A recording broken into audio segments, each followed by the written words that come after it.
Hello, and welcome to the University of Law podcast and to our new Studying Online podcast series.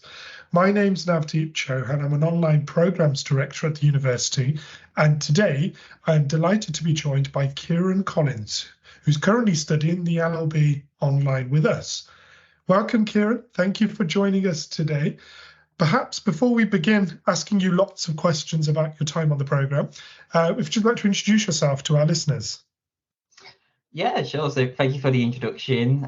So I'm Kieran Collins. I just did our LLB online course, the Law with Government and Politics degree. So that was a full-time virtual 3-year course. And I just finished that. So my graduation was, I think it was October the 31st. So a nice little Halloween surprise. So I'm currently now a paralegal at a city law firm called CMS, where I currently handle all real estate matters. Fantastic, and congratulations on the completion of your programme. And I'm sure we're going to be hearing lots about your journey to this point. So congratulations, Kieran. And for those who are listening today, we're going to be talking about things you may wish to consider before embarking on online study, and hopefully provide you with some hints and tips along the way. So Kieran, if you're ready, just talk me through, before you commenced your LLB online programme, what was important to you when you were researching your online course? Yeah, absolutely. So with an online course, I wanted to ensure, first of all, I was getting, the same experience that I would be if I was in person, because, you are doing a degree, even if it is virtually. So it was important to me. And I'm sure with other people who are looking as well, to make sure that they're getting the same experience as those in person. So that was my first one. The second one was I wanted a course that offered a bit of flexibility. So whether that being, could you actually study it part-time or full-time, but also does that mean you can do it 100% at home or 100% wherever you want, or do you have to do a certain, quota at the university in person? So that was another consideration. There's another one in terms of what's other services are out there. So traditional universities would have services like, employability. So if you're applying for training contracts, if you're applying for schemes elsewhere, do those universities offer support there? And that was, a big thing for me. And I think the fourth one was making sure the provider is legit. I use that word quite strongly. You do sometimes see some online places where they'll offer you these courses and it turns out not to be what they've actually, fully offered, or it's, something very different to your understanding. So I wanted to make sure that the provider that I was at least going to do my degree with was, accredited, was doing what I explicitly wanted, and they had, the accolades and the regulatory insight to prove that. And I think it's really important to be taught by individuals who have actually done the job and can share almost their stories and their journey with students, which is really interesting. And just following up on that, Kieran, then, how did you find some of the online resources that are available to you? Did you find them helpful, insightful? Just give me your view.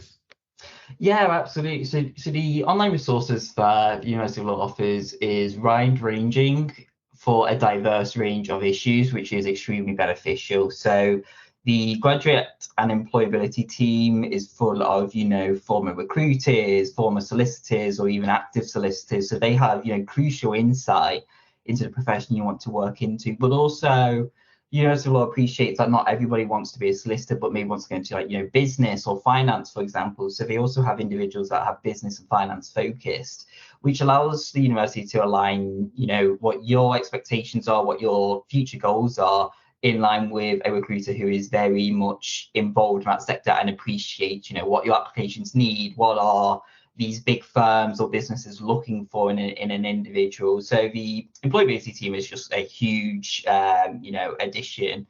Another one is the mental health resources.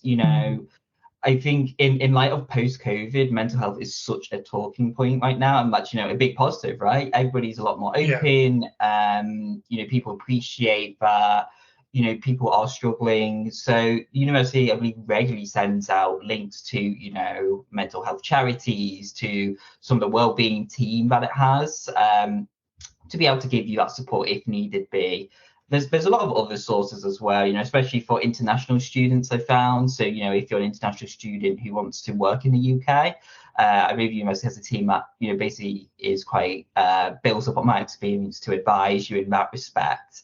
Definitely some key ones. And I think my final one, it's a bit of an external source, but also internal, is the university has a lot of arrangements with providers on a wide range of issues. So, if you want to build up your academic skills, you've got skill courses inside the university, but also discounts with, external providers who offer training courses, bespoke one-to-one sessions, even sort of like essay writing advice, academic reading if you're interested a lot more in that, and even like job assessment center preparation as well.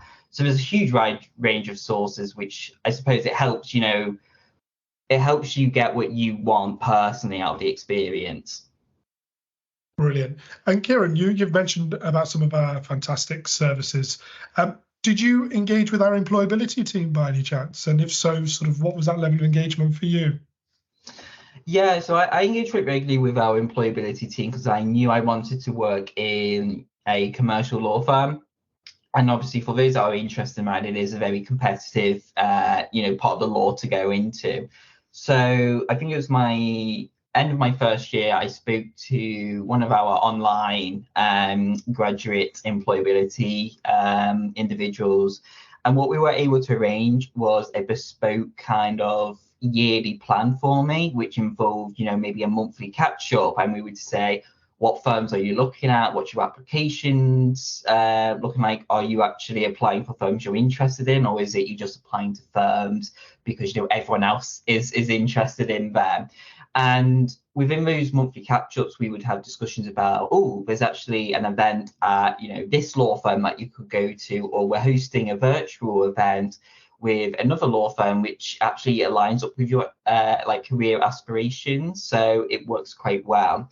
The career service also regularly checked my application, so you could send in your application to them direct, and they would provide really tailored, feedback. There's no judgment on what you put down, and there's a lot of encouragement to really show yourself. So the good thing about the career service is it's not like you go to them for one time, and then if you come back in 6 months, they've forgotten who you are. It doesn't feel like that, for me at least. I could go to who was responsible for me, and then 4 months later down the line, email them saying, "Hi, you know me best. Is this really what I'm writing? Am I showing myself?" And they come back and say, "You've actually got experiences that you've told me, which you've not included here, which actually really supplement your application." So it is that really personalized aspect of the graduate team. So yeah, I engage with them regularly, and they support me with so many applications, and so many of my successes, at least in my applications, can be attributed to the team as well. Fantastic. It sounds like it's not almost kind of one size fits all, but actually the employability team tailor their service based on individual student needs. So whether that's online or face-to-face, whatever situation you're in, they'll tailor that around your particular situation. I'm really glad to hear that you did engage with them and you got some really useful engagement with the team. That's fantastic. Kieran, I'm going to just talk a bit about just understanding sort of what your typical week is like as a student. How are you finding online study and balancing it with your other important commitments outside of study? How are you balancing study alongside your other commitments? And are you able to share some examples with us? Yeah, certainly. So I will admit my experience is very unique, but I think it's a good kind of foundation to look at, is that when I did my degree, I also worked full time. And obviously not many people do that. A lot of people might do, part-time jobs, or they might do some volunteering opportunities. But, I think the thing I like to say is if I've managed to make it, succeed, at least sort of things I did should be able to help everyone else. So what I found important to me was it's really important to hold yourself to account. So what I mean by that is, this is a degree. It's not, a simple course where you can devote like 10 minutes of your time in a week to. You are dedicating, hours into, the full-time degree that you're doing. and it's about holding yourself to account to, if you structure your week. So if you say, I don't know, on Monday, I know I'm doing a volunteering event with a charity from 9 a.m. until 12.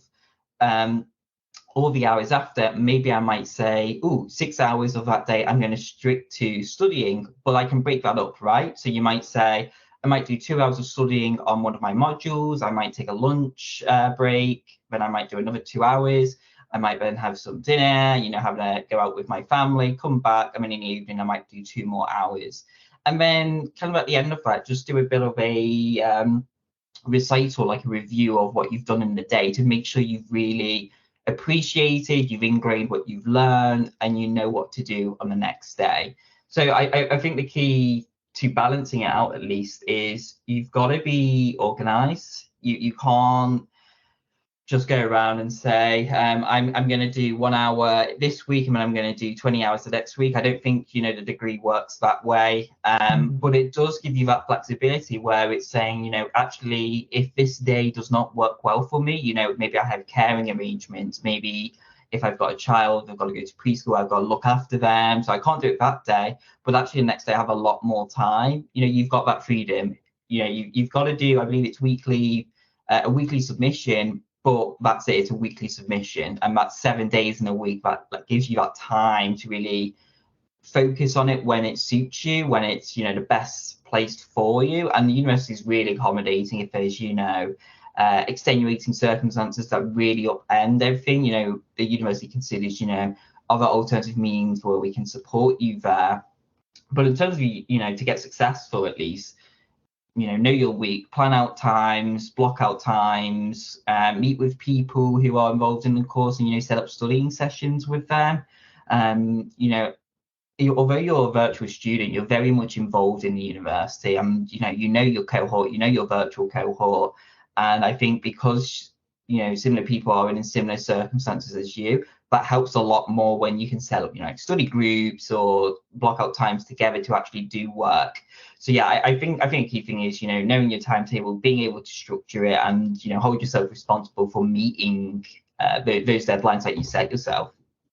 And most of our online programs, we offer them full-time and part-time. So I'd always recommend to anybody who's interested in joining one of our online programs is to have a chat with either our program team or our missions team, and they could recommend which of the options would be better for you.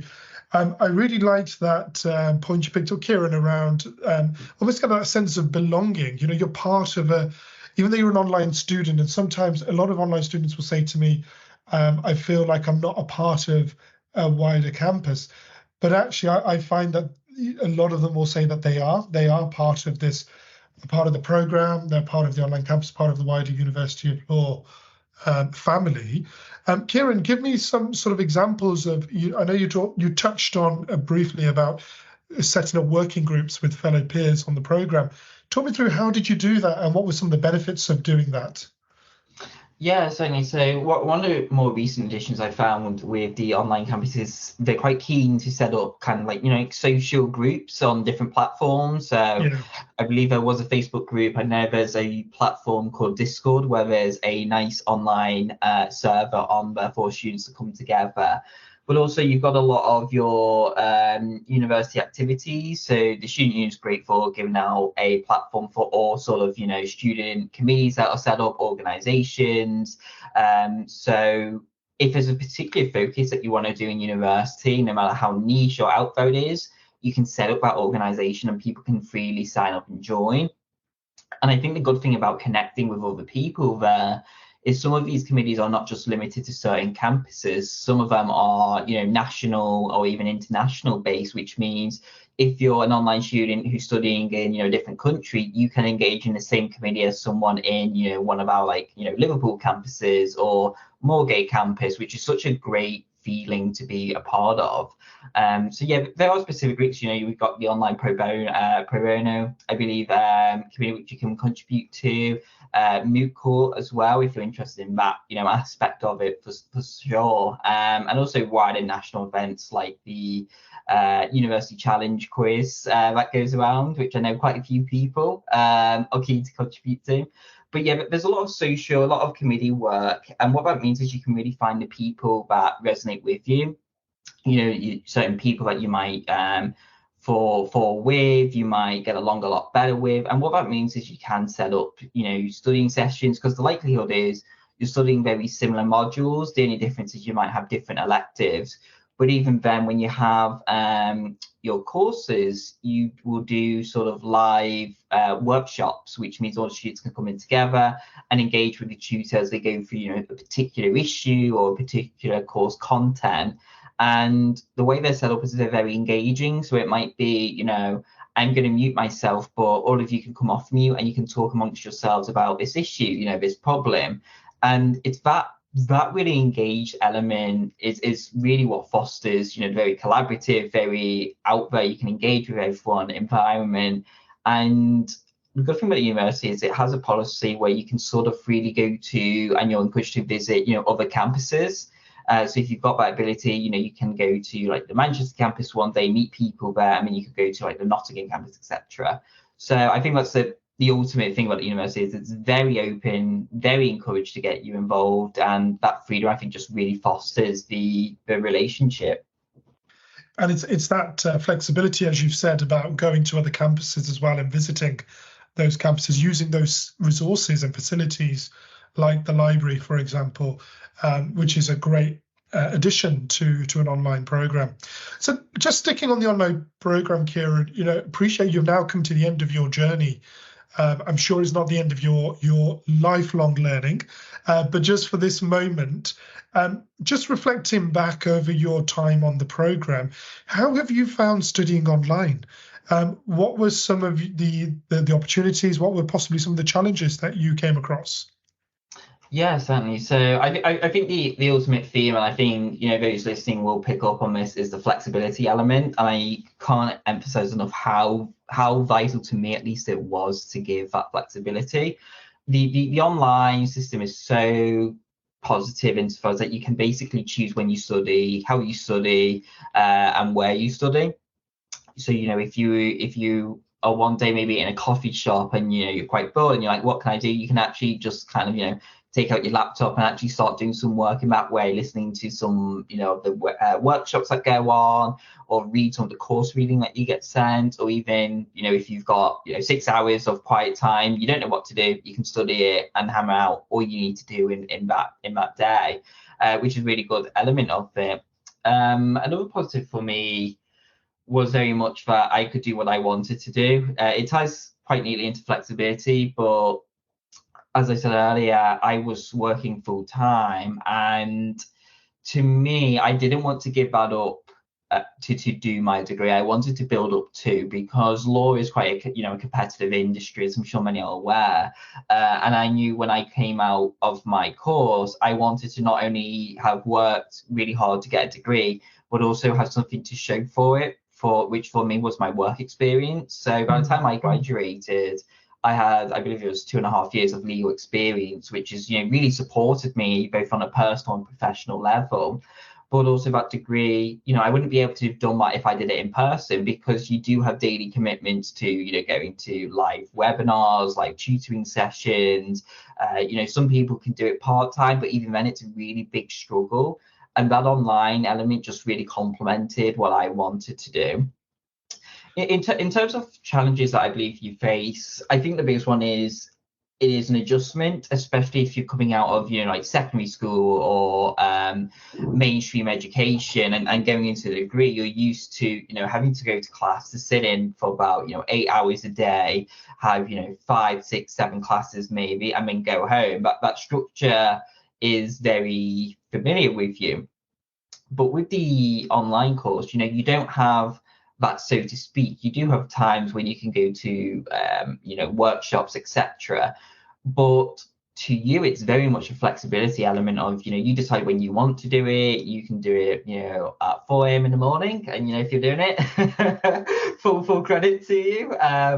But yeah, you choose when to do it, and there is that task of actually, am I contributing the time I should be, or am I actually struggling and I'm not contributing enough? So I think that's the main challenge of staying on top of your game, making sure that you are holding yourself to account to that. But the university remote degree does teach you that, I find, and it gives you those, that personal skill to be able to say, hold on, if I block out time, I am actually going to do it, and I will hold myself to account to do it. And I think that that's the great thing about the online thing, is that although it offers plenty of challenges, those challenges that you will overcome they will help you both on a personal, academic, and professional levels. It's interesting, isn't it? I find from my experience of online programs at University of Law, they appeal to a broad range of different people. I've come across students who are entrepreneurs, who are mums and dads, looking after grandparents or parents, working full-time, part-time. We don't seem to have one type of online student, which I think is great. We get a real mix in the classroom, and I think that's a real opportunity for online students to meet people who are in different circumstances to themselves, because you can learn from each other, and I always promote that within sessions that I'm running within online, and I'm sure that's come across for you on your LLB. But Kieran, just a follow-up question then would be just more around resources that you needed to undertake your study. So when you started your LLB program, what sort of equipment did you need? What did you wish you had later that you hadn't purchased, just to enable you to undertake the study? Yeah, so I think always goes without saying that when you're doing it online, you need to have some access to the internet, and it's so much easier to have something like a laptop or a computer / desktop to be able to work on it, because you are doing that at any given time. You could be doing 3-4 modules at one time, which means you have a lot of writing to do. So you need a platform to be able to write all that down on. So a laptop or desktop's really essential. You could use your phone or tablets if it's more virtual sort of workshops you're going to, or recordings or reading. I used to all the time when I would be traveling to work. I would use my phone and just read some of my required reading, for example, on a module on my train journey in, and that was quite useful. So yeah, that's what I'd say was essential. In terms of what I didn't have at the time, which the university actually did help me to get, and I believe there's even more support in the future now with if you have economic different disadvantages, you can go for a university who can help provide equipment. But the one thing I didn't have at the time until my second year, but it helped me when I did, was a printer. Especially if it's a lot of reading, and if you're someone who maybe is slightly neurodiverse or something like that, having that flexibility to be able to choose to print it off or to read it virtually is a huge benefit for you. But that goes without saying that university students do have printing credit, so they can go into any university and print off any course content they have, anything like that. And there's a great disability service as well, which can help foster a bit more of the understanding towards the course as a whole. So if you do struggle to maybe read virtually, the university can give you even more credit to be able to print more stuff off. The university can give you tailored computer devices. So for example, you can have MindView, which is a mind mapping system which helps you break down really complex legal tests and legal theories into very clear mind platforms to put them down in.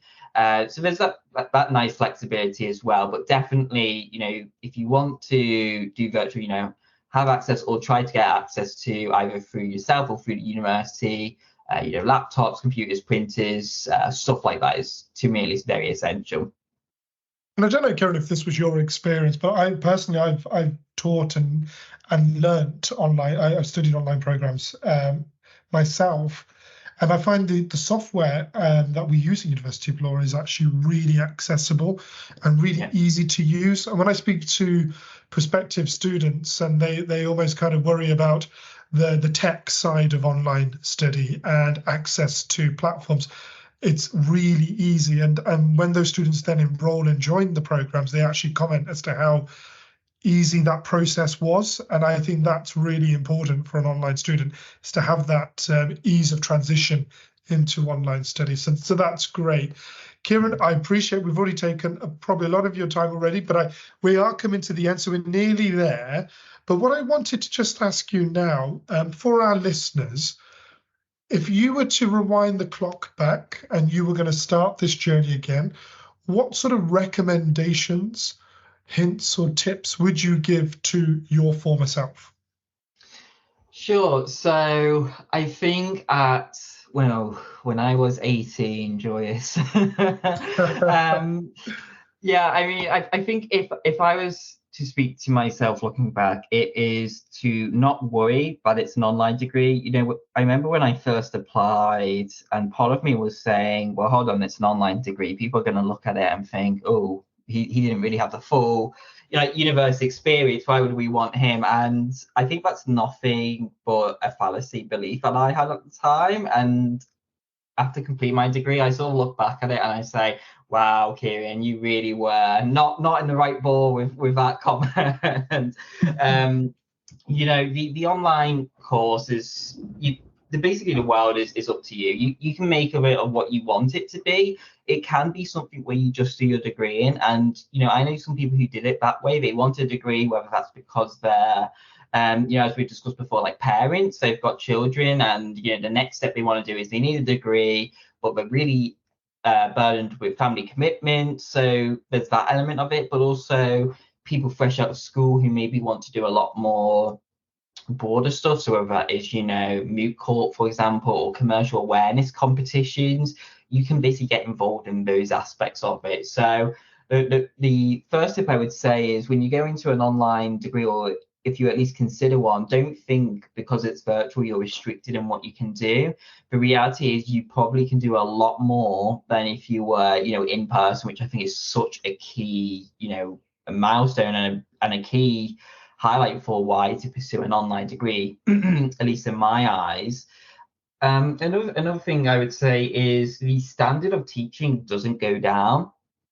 The work that you're doing, some of it is very practical, which means you will be building your practical legal skills, your practical business skills, etc. So that's such a key element of it. But also, some of the courses are very academic. You do have to do high-level academic, rigorous work, which does hold up to very high-level university standards that you get at like Russell Group universities, for example, which is some of the most top UK's universities. So you would get the same experience even in an academic, but it does teach you practical skills. So I would say go in with it with an open mind, go in with it with enthusiasm. The courses that you're doing will help you both on professional, academic, all sorts of levels. It helps you. And I think my final one is to engage with the resources you have. The university has so many resources. As you mentioned earlier, that even if you don't want to go into law, if you are somebody who's got a very entrepreneurial drive and you want to set up a business, there's so many people in university, both teaching wise, both employability wise, that can actually help you get on that starting steps. And you can convert the knowledge that you get through your online degree into practice. And I think that's the third one, is just engage with all the resources you have. You name it, the university's got it so much. It can help you with whether you want to apply for, university helped me as a personal example. I found out that I actually want to pursue a legal master's in the US. And, I was like, oh, what do you think the university will actually have some resource to help that? And instantly I was set up with, someone who helps lead our US bar course training, and with a recruiter more broadly for academic institutions who was able to look over my application and help me with those US applications. So engage, speak with people, and whatever you want to do, the university kind of sets you up for success on that front. Brilliant. Kieran, that's been really helpful. And just for the listeners, we do have a range of different online programs across law, business, and science, across different subjects. But Kieran, that brings us to the end of this podcast. So thank you for sharing your experiences and recommendations for those considering online study. And best of luck with your next steps. Kieran, just share with the listeners and myself, what are you doing now, and what's the Kieran in 5 years going to look like? Oh, that's a fun question. Yeah, I mean, Kieran, right now, I'm a paralegal at CMS, so I do a lot of our real estate, commercial property transaction stuff. So you've probably seen quite broadly that we're involved in quite a lot in the news, which is, you know, always nice to see, to say, oh, I worked on that when it's in the press. In terms of 5 years, I'm hoping to be a qualified lawyer in commercial law. You know, I do some stuff with some other firms, so I'm looking forward to the future. It's full of excitement, full of nerves, but you know, I'm ready to take on that challenge as it comes about. Fantastic. Kieran, I wish you the very best of luck. And I'm sure you're going to be engaged with the University of Law in your future career. Thank you very much once again for joining the University of Law podcast. For listeners, if you have any further information or you want to find out a bit more about our courses, particularly online courses, please do visit our website. Thank you, Kieran, for joining us once again. Take care. Bye-bye. Thank you so much. Take care.